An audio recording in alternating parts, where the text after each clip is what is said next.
اللهم املأ قلوبنا شوقا لك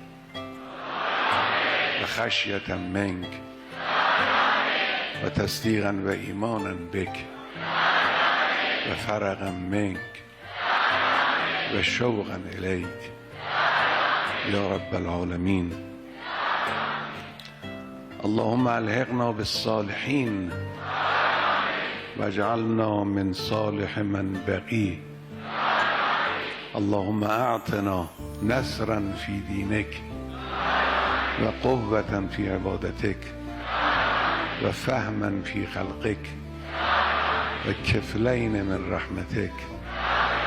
اللهم بيض وجوهنا بنورك واجعل رغبتنا فيما عندك وتوفنا في سبيلك على ملتك وملة رسولك.